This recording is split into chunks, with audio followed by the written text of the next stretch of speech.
Trader les zones supply et les zones de demand est clairement la meilleure manière d'analyser les marchés et de faire exploser vos résultats en trading. Et dans cette vidéo, je vais vous apprendre tout ce que vous devez connaître sur les supply and demand zones. Et à la fin de cette vidéo, si vous avez bien tout suivi, alors vous serez en mesure de prendre des positions juste excellentes et d'améliorer vos résultats en trading grâce aux supply and demand zones. Et surtout, pense à bien poser ton like et à t'abonner pour me donner de la force. C'est parti.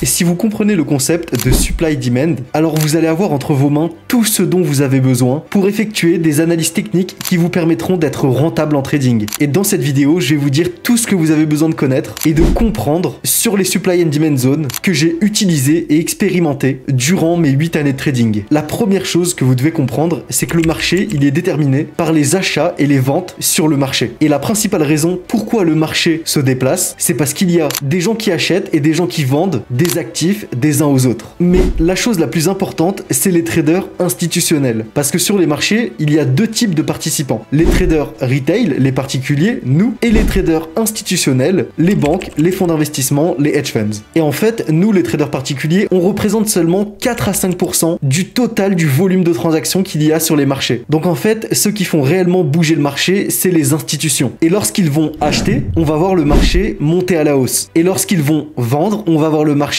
chuter à la baisse. Et ces choses-là se produisent à cause de l'offre et de la demande. Quand je dis l'offre, on parle de la supply, et quand je dis la demande, on parle de demand. Quand vous avez beaucoup de demandes pour un actif, alors souvent le prix va augmenter. Et quand vous avez peu de demandes sur un actif, alors le prix va baisser. En réalité, pour vous l'expliquer encore plus simplement, parce que c'est très important de comprendre ça avant de passer à la suite, imaginez simplement qu'on a 10 pièces d'or, mais qu'en réalité, personne n'est intéressé pour acheter ces pièces d'or. Dans ce cas-là, je vais devoir les vendre à un prix qui sera assez bas. Sinon, je les vendrai jamais. Et d'un coup, vous avez énormément de demandes pour ces pièces d'or. Et les gens voudront les acheter le plus rapidement possible. Dans ce cas précis, alors vous allez pouvoir augmenter le prix. Et les gens continueront à acheter alors que le prix monte. Et en fait, à chaque fois que vous allez en vendre une, ça va créer encore plus de rareté. Parce que à la base, il y en avait 10 de disponibles. Ensuite, il y en aura 9, 8, 7 et ainsi de suite. Et donc, plus l'offre va diminuer, le nombre de pièces, plus le prix augmentera et le rapport entre la demande et l'offre augmentera lui aussi. Et c'est ça qui fait monter le prix. Mais imaginez qu'au même moment, il y ait quelqu'un qui vienne avec un sac de 100 pièces d'or, exactement les mêmes que les vôtres. Alors dans ce cas-là, il y aura beaucoup plus d'offres et moins de demandes. Et donc, le prix baissera. Et c'est à peu près la même chose qui se passe avec les zones supply et les zones de demand. Elles se repèrent avec une belle zone d'accumulation, suivie d'un grand mouvement haussier ou d'un grand mouvement baissier. Et la zone de demand se situe tout simplement dans une zone de prix discount, où il faut acheter à l'intérieur de celle-ci, alors que la zone supply est tout simplement un niveau premium, dans lequel on doit chercher des ventes. Donc si je vous donne un exemple rapide, si vous achetez quelque chose à 100 $ et que soudainement il était à 150 $, vous pourriez voir votre prix d'achat à 100 $ comme une bonne affaire. Donc si le marché redescend à ce prix réduit de 100 $, vous allez potentiellement aller en acheter plus. Et c'est exactement pareil avec le prix premium. Si cet achat de 100 $ il atteint les 200 $, c'est un niveau sur lequel vous allez peut-être vouloir vendre puisque vous avez déjà doublé votre argent. Et si le marché chute et revient ensuite à ce niveau, il sera de nouveau considéré comme un prix premium, donc vous allez potentiellement vendre à nouveau. Et c'est exactement la même chose avec le marché lorsque vous tradez les zones supply et les zones de demand. C'est pour ça que c'est la meilleure stratégie, parce que c'est littéralement le cœur du fonctionnement du marché. Lorsque le marché récupère une zone de demand, on cherche à acheter, et lorsque le marché récupère une zone supply, on cherche à vendre. Les zones supply et les zones de demand, vous allez aussi pouvoir les visualiser très facilement sur les graphiques. C'est une consolidation avant un fort mouvement haussier ou baissier. Mais en réalité, nous on va voir une manière plus spécifique de les retrouver directement sur nos graphiques. En réalité, la façon la plus courante de trouver les zones supply et les zones de demand et de les tracer sur vos graphiques, c'est de prendre la dernière bougie baissière avant un mouvement haussier pour une zone de demand et la dernière bougie haussière avant un mouvement baissier pour une zone supply. Mais personnellement, je n'utilise pas du tout cette méthode. Ça fait plus de 8 ans que je trade avec les zones supply et les zones de demand et j'ai affiné mes entrées selon une stratégie spécifique. Les 3/4 du temps, en fait, je vais matérialiser ma zone supply et ma zone de demand avec la dernière bougie d'indécision avant l'impulsion. Qu'est-ce que l'impulsion? En fait, c'est le mouvement fort, soit à la hausse, soit à la baisse qui s'est produit sur le marché. Ici, vous le voyez, le marché a poussé fortement à la hausse, donc on a cette bougie d'impulsion haussière. Et en fait, la bougie qui va m'intéresser ici sera la bougie avant cette impulsion qui nous montre une indécision des marchés, c'est-à-dire une bougie avec un petit corps et de grandes mèches. Et en fait, cette bougie, qu'est-ce qu'elle vous indique concrètement? C'est qu'en fait, ici, on a énormément d'acheteurs qui rentre sur le marché, avant justement d'envoyer ce fort mouvement haussier. Et c'est en utilisant cette technique spécifique d'entrée que vous allez pouvoir trouver vos zones de demand à l'endroit où il y a eu le plus d'acheteurs qui sont rentrés sur le marché. Et c'est la technique que je vais utiliser, la dernière bougie avant l'impulsion. Je vais maintenant vous montrer à quoi ça ressemble directement sur les graphiques et comment vous allez pouvoir le dessiner et le repérer sur vos graphiques. Dans cet exemple, ici vous le voyez, on a une forte impulsion baissière et juste avant, on a des bougies d'indécision. Et ces bougies, en réalité, elles nous montrent de l'indécision, qu'il n'y a pas un contrôle clair de la part des acheteurs ou des vendeurs sur le marché. Et cette bougie spécifique nous montre que les acheteurs ont tenté d'aller plus haut, puisque la bougie a une grosse mèche au-dessus de son corps, nous montrant qu'en fait, les acheteurs ont essayé de pousser le prix à la hausse et que les vendeurs sont rentrés massivement sur le marché pour, eux, pousser le prix à la baisse. Et en réalité, c'est ça qu'on appelle une bougie d'indécision, un combat entre les acheteurs et les vendeurs. Et si il est suivi par exemple dans ce cas précis d'une forte impulsion baissière, alors c'est là qu'on a l'indication que c'est les vendeurs qui ont gagné ce combat. Et donc c'est cette bougie d'indécision qui m'indique que ici les vendeurs sont rentrés sur le marché et ont gagné ce combat. Ici on parle bien sûr de vendeurs institutionnels et c'est ça qui nous permet d'avoir une supply zone qui est créée sur le marché. Et c'est justement cette bougie d'indécision, souvent même en forme de doji avec un petit corps et de grandes mèches, qui me permet de matérialiser sur mes graphiques ma zone supply, là où il y aura un maximum d'ordres vendeurs qui entreront sur le marché. Parce qu'en fait, une zone supply ou une zone de demand, c'est une consolidation. Et un doji, c'est simplement la matérialisation d'une consolidation en plus petit time frame. Et c'est ça qui permet d'affiner ces entrées. Et donc ici, en fait, on a l'indication que le prix à l'intérieur de cette zone était considéré comme trop cher, en zone premium. Et donc, ils ont décidé de vendre ce prix. On peut donc s'attendre à ce qu'au moment où le marché récupère le même prix que précédemment, il soit de nouveau vendu.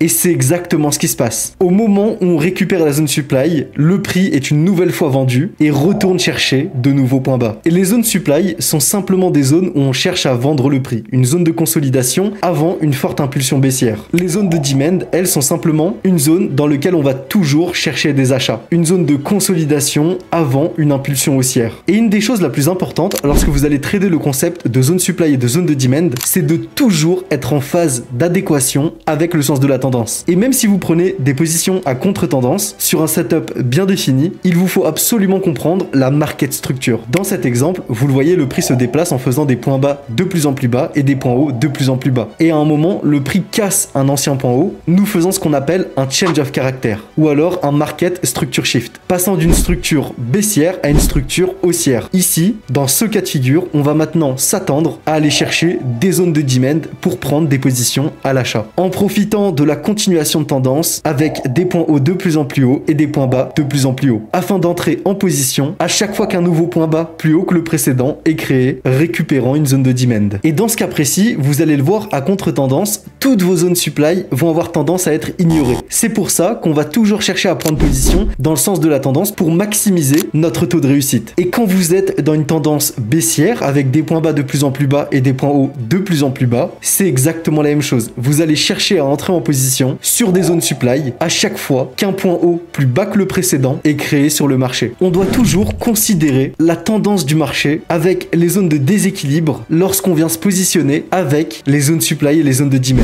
Mais je vais vous montrer exactement ce que j'entends par là. Ici, vous le voyez sur votre graphique, je vous ai tracé deux exemples précis de zones de demand qui ont été créées sur le marché, respectant tous les critères que je vous ai énoncés précédemment. On a bien pris la bougie d'indécision avant une impulsion haussière. Mais dans ces deux exemples, il y a une différence cruciale qui va avoir son importance pour augmenter votre taux de réussite. Dans notre premier exemple, à gauche, vous le voyez, la troisième bougie nous a fait une forte mèche, récupérant toute la liquidité qui était restante sur la précédente bougie, ne laissant derrière elle aucune liquidité à récupérer juste avant de récupérer notre zone de demand. Et en plus de ça, faisant en sorte que notre zone de demand a déjà été mitigate. Alors que dans le deuxième cas, vous voyez, on a une fair value gap qui reste à récupérer juste au-dessus de notre zone de demand. Et c'est ça qui nous montre qu'en fait le prix veut se retourner à la baisse, récupérer les ordres restants dans la zone de demand pour ensuite envoyer son vrai mouvement haussier, puisqu'il a laissé derrière lui de la liquidité à récupérer. Et c'est aussi ce qui nous indique qu'ici la pulsion haussière a été beaucoup plus impactante. Et c'est cette fair value gap qui va venir attirer le prix vers notre zone de demand afin de venir récupérer tous les stop loss qui sont positionnés en dessous de cette zone de fair value gap pour ensuite envoyer son vrai mouvement haussier une fois que les ordres auront été comblés dans la zone de demand.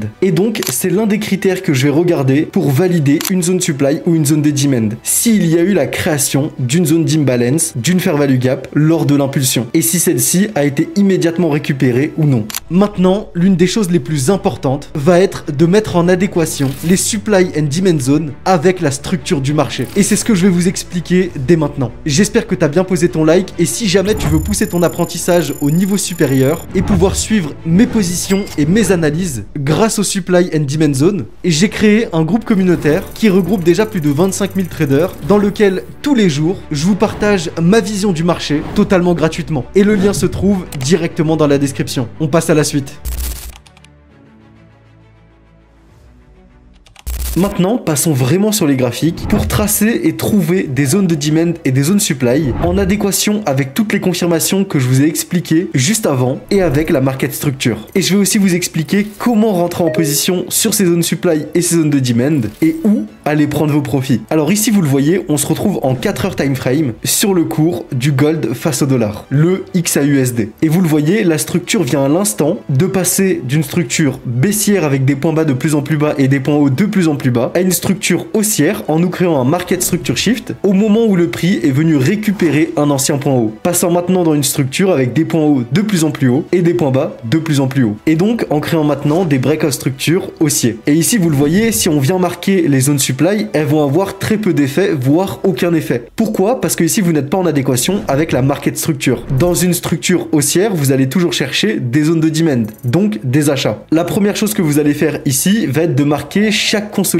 qui peuvent être pour vous des zones de demand. Surtout lorsque vous avez une impulsion haussière après cette consolidation. Ensuite, on va simplement venir tracer toutes les zones de demand en prenant la dernière bougie d'indécision juste avant cette impulsion. Et vous le voyez déjà là, vous avez trouvé des zones sur lesquelles le prix est venu combler les ordres restants, puis partir directement à la hausse et quasiment la totalité des zones qu'on a tracées nous ont donné une réaction juste magnifique. Ensuite, la troisième étape va être de détecter quelle zone va avoir un fort potentiel et quelle zone n'aura pas de fort potentiel. Ici, on va appliquer la confluence que je vous ai expliqué juste avant, c'est-à-dire de trouver une zone de demand qui nous a laissé derrière nous une zone d'imbalance. Et ici, vous le voyez, c'est le cas de la première zone qui nous a laissé une belle zone d'imbalance à récupérer, mais pas de la deuxième zone qui nous a laissé une toute petite zone d'imbalance qui a déjà été mitigate. La troisième zone, elle a été valide puisqu'elle nous a laissé une belle zone d'imbalance et vous l'avez vu d'ailleurs, elle nous a donné une magnifique réaction. La quatrième zone est invalide parce qu'on n'a aucune imbalance qui a été laissée derrière nous. Et sur la dernière, pareil, on n'a pas d'imbalance. En réalité, on aurait pu descendre en time frame pour trouver potentiellement une imbalance dans cette zone. Mais ça vous permet déjà ici d'augmenter votre taux de réussite en sélectionnant les bonnes zones. Ensuite, une autre manière de détecter les zones qui sont valides et celles qui ne le sont pas, c'est de regarder la puissance de l'impulsion haussière. Vous le voyez, sur notre première zone, on a eu une grosse impulsion haussière, alors que sur la deuxième, elle était beaucoup plus petite. Et c'est ça qui nous montre qu'en fait, cette première zone va être valide et va invalider celle qui vient juste après. Et la zone de demand qui suit, vous le voyez, on a eu pareil une magnifique impulsion haussière, ce qui nous prouve que cette zone est valide. Alors que celle d'après, l'impulsion haussière est toute petite et chaque bougie en plus de ça nous crée des mèches récupérant toute la liquidité de ce mouvement. Donc ici, la zone est invalide. Et sur la troisième zone, vous le voyez, elle est valide puisqu'on a une magnifique impulsion haussière avec un mouvement qui était assez agressif. Et ça, c'est un des critères importants à regarder parce que le momentum du mouvement qui a créé votre zone de demand, c'est ce qui vous donne une indication de la puissance de votre zone. Et vous le voyez, sur le mouvement qui nous a donné le plus de momentum haussier, vous auriez pu capturer une position de plus de 5 voire 6 de ratio risque-reward en mettant simplement un point d'entrée sur la zone de demand et un stop loss en dessous de celle-ci et en allant chercher en TP soit le point haut de la journée en cours, soit un ancien point haut qui a été laissé sur le marché. Et quand vous avez trouvé une zone de demand, comme ici, on a une impulsion haussière, une consolidation et une nouvelle impulsion haussière. Donc on est en présence d'une zone de demand sur cette dernière bougie d'indécision. Et en réalité ici, vous le voyez, on on a un niveau de liquidité très pertinent à regarder. Un dernier swing low qui n'a toujours pas été récupéré juste au-dessus de notre zone de demand. Et en fait, ça c'est un niveau de liquidité à récupérer parce qu'on est en présence de sell side liquidity avec énormément de stop loss qui sont placés juste en dessous de ce swing low. Et donc le marché va venir manipuler le prix, récupérer ses stop loss, combler les ordres restants dans la zone de demand pour envoyer un nouveau mouvement haussier. Et donc là, vous pouvez très facilement prendre une magnifique position avec un stop loss en dessous de votre zone de demand et un TP sur l'ancien point haut. Ici, une position à 3,6 de ratio risque et reward en un temps record. Et en réalité, sur cette zone de demand, si vous vouliez avoir une entrée encore plus précise, au moment où on vient récupérer cette zone, vous auriez simplement pu descendre en time frame pour affiner votre entrée. En plus de ça, ici, vous le voyez, on avait bien laissé une belle fair value gap dans l'impulsion haussière, ce qui nous a validé notre zone de demand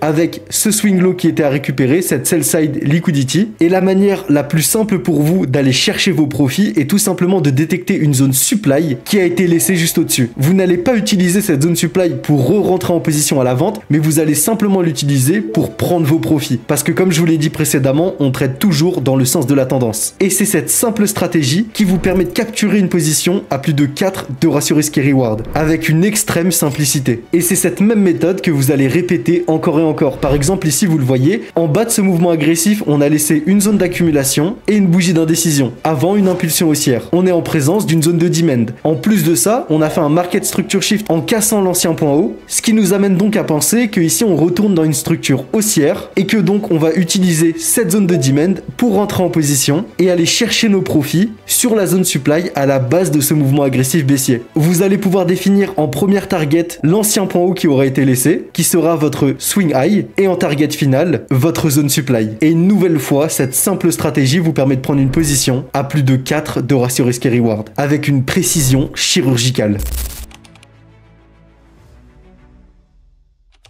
Maintenant, quand vous tradez les zones supply et les zones de demand, il y a un concept très important qui est très peu souvent abordé. C'est tout simplement le concept d'inducement ou alors de zones multiples. C'est tout simplement quand dans un mouvement haussier ou baissier, vous allez trouver plusieurs zones de demand ou supply d'affilée. Par exemple, ici, vous le voyez, dans ce mouvement haussier, on a laissé derrière nous deux consolidations. Ces deux consolidations ont été suivies d'un mouvement impulsif haussier, laissant derrière nous des zones d'imbalance. On prend la bougie d'indécision et ici, on est en présence de deux zones de demand. Et en fait, dans ce cas précis, ce qui va être important pour vous de regarder, c'est la taille du mouvement impulsif haussier qui a été laissé et aussi la présence d'une zone d'imbalance qui est restante sur le marché. Dans le cas que je vous ai mis sous vos yeux, en réalité, après chaque impulsion haussière, il n'y a plus d'imbalance restante sur chacune des zones. Mais gardez en tête qu'on privilégiera toujours une zone sur laquelle il reste de l'imbalance à récupérer. Donc ici, la zone du bas. Et cette deuxième zone de demand, dans cette impulsion haussière, se trouve en fait au-dessus des 50% de ce mouvement. Donc en zone premium. Et en zone premium, on cherche à vendre, on ne cherche pas à acheter. Et c'est pour ça qu'ici, vous allez plus être en présence d'une zone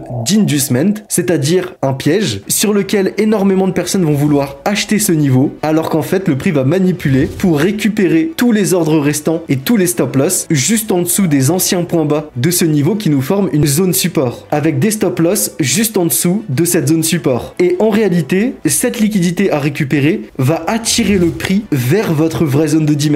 Et donc, ça devient une confirmation supplémentaire, une confluence de liquidité interne dans votre setup que vous devez regarder puisqu'elle va attirer le prix vers votre vraie zone de demand et en plus de ça, vous donner encore plus de poids pour combler les ordres restants et envoyer la vraie impulsion haussière. Vous allez simplement mettre votre stop loss en dessous de votre zone de demand, votre point d'entrée sur la zone de demand et le TP sur l'ancien point haut qui n'a toujours pas été récupéré ou alors l'ancienne bougie d'indécision qui vous aura formé une zone supply. Et dans ce cas précis, c'est cette simple stratégie qui nous permet de capturer une position de quasiment 7 à 8 de ratio risque et reward. Sur une position comme celle-ci, si vous aurez risqué ne serait-ce qu'un % de votre capital, vous aurez réalisé 8% de gain. Maintenant, comme je vous ai dit que cette vidéo était vraiment en cours complet, je vais vous expliquer comment vous allez pouvoir affiner vos entrées pour vraiment maximiser vos profits sur vos zones de demand et vos zones supply, afin d'avoir l'entrée la plus précise sur les marchés. Ici, on a une consolidation, puis une impulsion haussière. On est donc en présence d'une zone de demand. En plus de ça, cette impulsion haussière a laissé derrière nous une zone d'imbalance. Maintenant, la stratégie elle est simple. On va venir descendre en time frame pour trouver une nouvelle zone de demand dans cette zone de demand. Ici, vous le voyez, en 30 minutes, on trouve une dernière accumulation avant cette impulsion haussière. En plus de ça, on peut venir marquer juste au-dessus de l'imbalance tous les equal lows qui sont présents, puisque c'est de la liquidité à récupérer pour le marché, donnant encore plus de poids à notre zone de demand. On va encore une fois descendre en time frame pour affiner l'entrée dans cette consolidation en 30 minutes. Ici, on va simplement venir marquer la dernière bougie d'indécision avant d'envoyer cette forte impulsion en 10 minutes time frame. Et c'est ce qui vous permet d'avoir vraiment une zone super précise. Ici, par exemple, c'est cette dernière bougie en forme de doji avec un petit corps et de grandes mèches qui nous montre en fait tout simplement une nouvelle accumulation en plus petit time frame. On va simplement venir placer notre point d'entrée sur ce niveau avec un stop loss en dessous de notre zone de demand et un TP sur l'ancien point haut, ou alors sur une ancienne zone supply qui a été laissée en haut de ce mouvement. Et vous le voyez, on en a une juste au-dessus. Et en réalité, je sais pas si vous vous rendez compte qu'ici on est en présence d'une position avec un ratio risque et reward de 1 pour 10. Donc si vous risquiez 10 € sur cette position, vous seriez ressorti avec un TP de 100 €. Et c'est pour ça que la stratégie des supply and demand zone est vraiment la stratégie que vous devez apprendre en 2025. Parce que c'est la seule qui vous permet d'avoir des points d'entrée aussi précis sur le marché et de vraiment suivre et comprendre comment et quand se positionne la smart money. J'espère vraiment que vous avez apprécié cette vidéo et qu'elle aura pu vous aider dans votre trading. Et si c'est le cas, n'hésitez pas à me le faire savoir directement dans l'espace commentaire. Parce qu'en réalité, on vient d'englober point par point les sujets les plus importants pour comprendre les supply and demand zones. Et tous ceux qui sont encore là dans la vidéo et qui veulent passer à l'étape supérieure, vous savez ce qu'il vous reste à faire. On se retrouve sur le lien qui est dans la description pour avoir accès à mes positions, mes stratégies et mes analyses chaque jour totalement gratuitement. Et je vous dis à la prochaine.